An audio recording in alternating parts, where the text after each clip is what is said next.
bring in bold reforms and usher in a forward-looking public policy. Always I consider public policy is a deadly combination. If you evolve proper public policy and execute properly, then you can transform totally country's future or state's future. If you see here, as India was facing this challenge, major global challenges in policy and reforms were shaping the world. In 1978, Deng Xiaoping, just now, Chairman has introduced P.V. Narasimha Rao, was Deng Xiaoping of India. His philosophy, economic philosophy in China, which is summarized by the famous saying, always I used to quote this quotation, it should not matter if a cat is black or white. If it catches mice, it is a good cat. We are calculating if it is black, then it is even sometimes we will go back sentiments. So that is how he made summarized. And also China had launched economic reforms and the impact of the same was seen globally now. During 1891, Mikhail Gorbachev introduced major politico-socio-economic reforms under the umbrella of perestroika and glasnost. Two big countries, two different type of reforms. These two public policies took two countries in different directions. If you see today, China and also erstwhile Russia, it is in this context that P.V. Narasimha Rao became the Prime Minister in India in June 1991. He recognized that the crisis was an opportunity and realized that India needed bold economic reforms. He went ahead and launched the economic reforms, launched the historic economic reforms, that is in 1991. He has changed the future of India. We are all here today. We are enjoying the benefits of his economic reforms, the fruits of his reforms, either education or so many things if you can go through now. Previously, that is pre-economic reforms and post-economic reforms, there is a vast difference.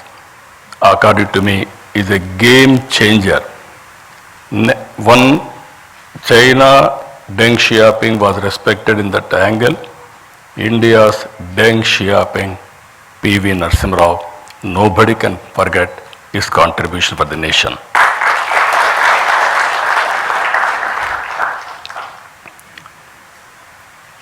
It is important to note that he was heading a minority government, not comfortable government. To bring in bold reform, political consensus is required.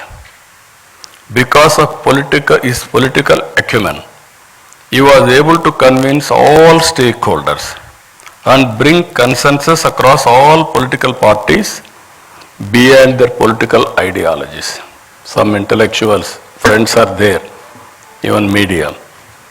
At that time, India used to talk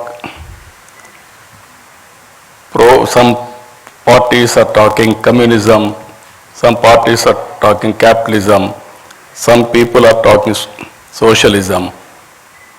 But to convince all these people and bring in one platform, it's very difficult. That is the greatest achievement P.V. Narasimha Rao Garu was able to achieve. I really compliment him.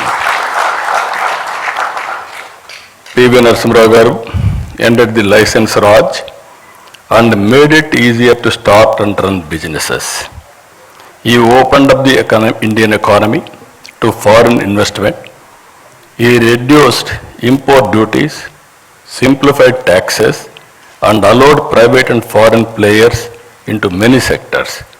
He removed restrictions on trade and brought in financial reforms. Thanks to reforms, India's balance of payments crisis was addressed. Payments crisis was addressed. Economy opened up and started slowly growing steadily. The reforms helped improve the overall economic environment and set the stage for future growth. Because of these reforms, around 1995, IT revolution has come. Indians has taken first mover advantage in IT. And also today, we are having a windful gain. That is where demographic dividend. All countries are facing aging problem. Only India is having advantage by having this type of youngsters. They are the future. I am 100% confident India will become very powerful in course of time. Because of this combination of three strengths, economic reforms, first mover advantage in IT, and democratic dividend, India started moving ahead. After Narasimha Rao ji, Atal Bihar Vajpayee ji laid the solid foundation for the development of physical infrastructure and telecom revolution in this country. I am very fortunate I was associated with him. Napendra Mishra ji was with Prime Minister as Principal Secretary at that time. We had a wonderful time. He was able to achieve major milestones in the field of infrastructure projects, national highways, airports, ports, power projects, telecom, and setting up of information technology and industrial parks to boost industrial production and export.